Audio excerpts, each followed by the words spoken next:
مختار شیری سخنیرا سخنیرا سخنیرا سخنیرا الحمدللہ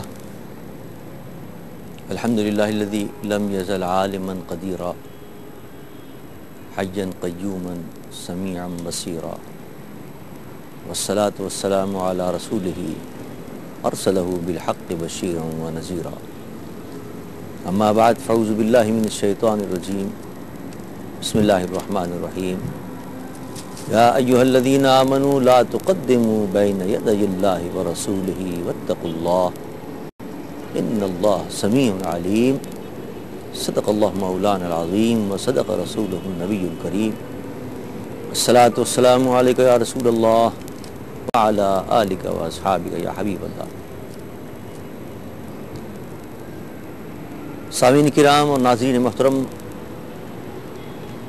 قرآن مجید فرقان حمید سے جو آیت شریفہ میں تلاوت کرنے کی سعادت حاصل کی ہے، اس آیت مبارکہ کے اندر رب کائنات ایمان والوں کو مخاطب کر کے ارشاد فرما رہا ہے کہ ایمان والو اللہ اور اللہ کے رسول سے آگے نہ بڑھو اور اللہ سے ڈرو۔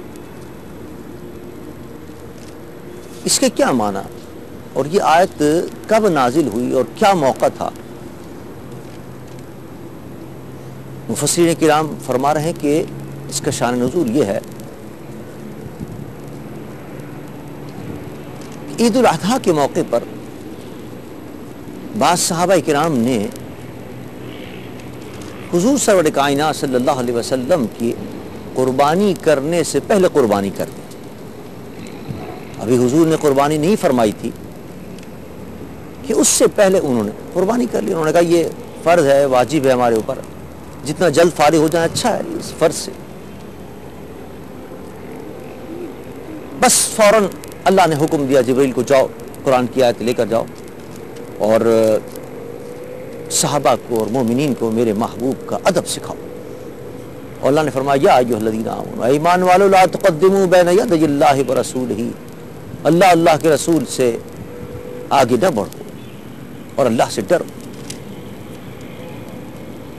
یعنی اس آیت کے اندر مسلمانوں کو تنبیہ کی گئی کہ ابھی میرے نبی نے قربانی بھی نہیں کی تھی، تم نے ان سے پہلے قربانی کیسے کر لی؟ ایسا نہ کیا کرو اور اللہ سے ڈرو۔ اب آپ ذرا غور فرمائیے ناظرین محترم کہ لمحہ فکریہ ہے، اور آپ کو فکر کی میں دعوت دیتا ہوں کہ ان صحابہ کرام نے جو قربانی کی تھی وہ کوئی غلط کام تو نہیں کیا تھا، ایک عبادت کی تھی، اور عبادت کے لیے بھی قربانی ایسی بات جس کے لیے حکم ہے جلدی کر لو، اس کو جلدی فارغ ہو جاؤ تو اچھا ہو۔ ہر نیک کام کے لیے حکم ہے کہ نیک کام جتنا جلدی کر لو اتنا اچھا ہے۔ انہوں نے نیک کام سمجھ کر، عبادت سمجھ کر اس میں جلدی کی کوشش کی ہے۔ قرآن میں اللہ فرماتا ہے جلدی کرو عبادت، لیکن یہاں حکم ہو رہا ہے کیوں کر لی تم نے عبادت؟ یعنی اس عبادت پر اللہ تعالیٰ راضی ہونے کے بجائے ناراض ہو رہا ہے، اور فرمایا واتقوا اللہ، ڈرو اللہ سے، تم نے یہ قربانی کیوں کر لی؟ کیوں؟ کائنات والوں کو یہ بتانا مقصود تھا، ساری دنیا پر یہ واضح اور آشکارا کرنا مقصود تھا کہ عبادت اللہ کی بارگاہ میں وہی مقبول ہوگی کہ جس کے اندر ادب مصطفیٰ ہوگا، جس کے اندر احترام مصطفیٰ ہوگا، جس میں تعظیم رسول ہوگی۔ اگر تعظیم رسول سے ہٹ کر عبادت کی جائے گی تو وہ عبادت بھی اللہ کو مقبول نہیں۔ کیا مقام ہے نبی کا، اور نبی کے ادب اور احترام کو اسلام نے کتنی اہمیت دی ہے، اور اسلام کے اندر حضور کی تعظیم اور توقیر کا کیا مرتبہ ہے کہ اللہ کی عبادت ہے، اور اس عبادت کو بھی اللہ فرماتا ہے یہ مقبول نہیں ہے، بلکہ بجائے خوش ہونے کے اللہ تبارک و تعالیٰ ناراض ہو کے فرما رہا ہے واتقوا اللہ، ڈرو میرے عذاب سے۔ یعنی عبادت پر، نافرمانی پر ڈرایا جاتا ہے، یا عبادت پر اللہ تعالیٰ ڈرا رہا ہے، وہ بھی صحابہ کو ڈرا رہا ہے واتقوا اللہ، ڈرو اللہ سے۔ مولا ہم نے تو عبادت کی تھی، ہاں عبادت تو کی تھی، لیکن اس میں میرے محبوب کا ادب نہ تھا، میرے محبوب نے ابھی تک عبادت نہیں کی، تم نے پہلے کیوں کر لی؟ چونکہ اس عبادت میں نبی کا ادب نہیں ہے، لہذا وہ عبادت بھی تمہیں رد کر دی گئی۔ اس سے آپ اندازہ کیجئے کہ اسلام کے اندر حضور کی تعظیم اور حضور کی ادب اور احترام کو کتنی اہمیت حاصل. اور پھر اس کے ایک ایک لفظ پر غور کیجئے. عظمت مصطفیٰ کے مختلف پہلو اجاگر ہوتے ہیں. اللہ نے فرمایا یا ایھا الذین آمنوا لا تقدموا بین یدی اللہ. یہ لفظ یدی اللہ پہ غور فرمائیے. انہوں نے جو صحابہ نے قربانی کی تو حضور سے پہلے کر لی, حضور سے تقدم کیا. یعنی حضور نے ابھی اپنی جانور کی قربانی نہیں فرمائی تھی کہ صحابہ کرام نے اس سے پہلے قربانی کر لی. تو کہنا تو یہ چاہیے تھا کہ رسول سے آگے نہ بڑھو, رسول پہلے کر لیں قربانی, اس کے بعد تم کرو. کیونکہ اللہ تعالیٰ نے اپنا نام بھی ذکر فرمایا, مجھ سے آگے نہ بڑھو. حالانکہ وہ اللہ سے تو آگے نہیں بڑھ رہے تھے, وہ تو حضور سے کے فعل سے آگے بڑھ رہے تھے. حضور سے آگے بڑھ رہے تھے کہ حضور نے ابھی قربانی نہیں فرمائی کی اور انہوں نے پہلے قربانی کر لی. تو کہنا صرف یہ چاہیے تھا کہ رسول سے آگے نہ بڑھو, لیکن قرآن میں اللہ فرماتا ہے کہ اللہ سے اور اللہ کے رسول سے آگے نہ بڑھو. تو اللہ نے اپنا ذکر کیوں فرمایا؟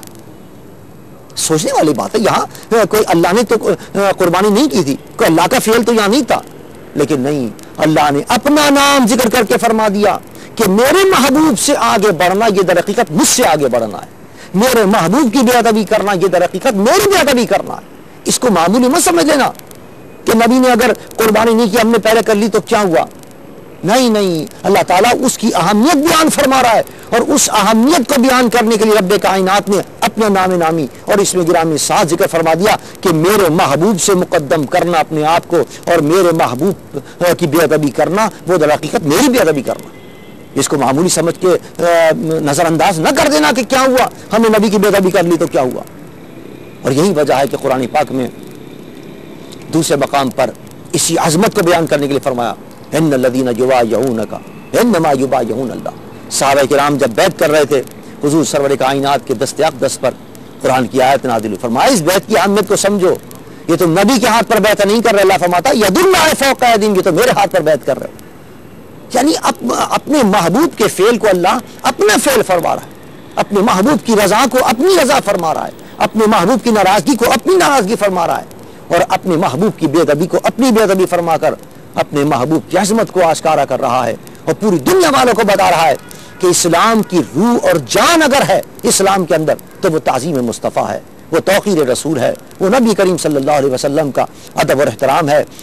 جس دل کے اندر نبی کا ادب اور احترام نہیں, اس کا ایمان سے کوئی تعلق نہیں. ایماندار وہی ہے, مومن کہلانے کا وہی مستحق ہے جس کے دل کے اندر ادب مصطفیٰ اور احترام رسول. پھر دوسری چیز ایک اور بھی قابل غور اس آیت کے اندر فرمایا یا ایھا الذین آمنوا لا تقدموا بین یدی اللہ ورسولہ. اب دیکھیے یہاں لا تقدموا تو لایا گیا فعل فاعل, لیکن اس کا مفعول ذکر نہیں کیا گیا. کس چیز سے آگے نہ بڑھو؟ اصل میں ذکر تو ہو رہا تھا قربانی کا, تو مفعول کا ذکر آنا چاہیے تھا کہ قربانی کے اندر آگے نہ بڑھو. پہلے نبی قربانی کر لیں پھر تم قربانی کر لو. یا عام ذکر ہوتا کہ چلنے میں آگے نہ بڑھو, حضور تشریف لے جا رہے ہیں تو حضور کو آگے رکھو, کھانے میں آگے مت بڑھو, پہلے حضور کو کھانے دو. لیکن نہیں, کسی مفعول کا ذکر نہیں فرمایا. یہ نہیں فرمایا کہ چلنے میں آگے نہ بڑھو, کھانے میں آگے نہ بڑھو, یا کہنا میں قربانی کرنے میں آگے نہ بڑھو, یا نماز پڑھنے میں آگے نہ بڑھو. کسی مفعول کا ذکر نہیں فرمایا. علماء فرماتے ہیں بات اس کی یہ ہے کہ اگر کسی مفعول کا ذکر ہو جاتا تو وہ حکم اس کے ساتھ خاص ہو جاتا, پھر یہ حکم خاص ہو جاتا صرف قربانی کے ساتھ. اگر قربانی کا ذکر ہو جاتا کہ قربانی تو نبی سے پہلے نہ کرو, لیکن اور کام کر سکتے ہیں حضور سے پہلے, حضور سے آگے چل سکتے ہیں, حضور سے پہلے نماز پڑھ سکتے ہیں, حضور سے پہلے حج کر سکتے ہیں, کچھ اور کام کر سکتے ہیں. تو اللہ تعالیٰ نے لا تقدمو کے اندر صرف فعل فاعل کو ذکر فرمایا اور مفعول کا ذکر نہ کر کے اس مطلقاً رکھ کے فرما دیا کہ کوئی زندگی کا معاملہ ہو, کسی زندگی کے معاملے کے اندر میرے محبوب سے آگے بڑھنے کی کوشش مت کرنا, ہر چیز کے اندر میرے محبوب کو آگے رکھنا, تب سمجھو کہ تم مومن ہو. یہ ہے عظمت مصطفیٰ, اور یہ قیامت تک کے لیے سبق ہے ہر مسلمان کے لیے کہ تم اپنی زندگی کے اندر دیکھو, ہزار ہاں خواہشات بھی تمہاری ہوتی ہیں کہ یہ کام ہم کریں, یہ کام ہم کر لیں. اب اس کے اندر نبی کا حکم بھی آ جاتا ہے. اب اس کے اندر تم دیکھو کہ ادھر تمہارا حکم ہے, ادھر تمہاری خواہش ہے, ادھر مصطفیٰ کی خواہش ہے. یہی قرآن کی آیت یہاں بھی لاگو ہوگی کہ نہیں, اپنے خواہش کو مقدم نہ کرو, اپنے محبوب کی خواہش کو آگے کرو. تمہارا جی چاہتا ہے کہ تم رشوت کے پیسے لے لو, ادھر نبی کا حکم آ جاتا نہیں رشوت حرام ہے, چھوڑ دو, نبی کے حکم کو مقدم کرو. تمہاری خواہش تو یہ ہے کہ سود کا پیسہ لے لو, لیکن نہیں, اللہ کے محبوب کا حکم آ جاتا ہے کہ سود لینا دینا یہ تو رب سے جنگ کرنا ہے, خبردار سود کو ہاتھ نہ لگانا، اللہ کے محبوب کی خواہش کو مقدم رکھو، اپنی خواہش کو چھوڑ دو۔ جی چاہتا ہے انسان کا عیاشیوں کو، بدماشیوں کو، فحاشی کو، عریانی کو، بدکاری کو، یہ شیطان انسان کو اس طرح مائل کرتا ہے، لیکن اللہ کے محبوب کا حکم آ جاتا ہے کہ یہ سب چیزیں حرام ہیں، ناجائز ہیں، قیامت کے دن عذاب ہوگا، خبردار اس طرف نہ جانا۔ اللہ کا حکم آ گیا، لا تقدمو، اللہ کے رسول کے آگے اپنی خواہش کو مقدم نہ کرو، اپنی آرزوؤں کو ملیا میٹ کر دو، اپنی آرزوؤں کو قربان کر دو، اپنی خواہشوں کو قربان کر دو نبی کی خواہش پر اور نبی کی قدموں پر۔ جو مصطفیٰ کی خواہش ہے، جو مصطفیٰ کی آرزو ہے، جو مصطفیٰ کا حکم ہے، اس کو مقدم رکھو تو سمجھ لو کہ تم مومن کامل ہو گئے۔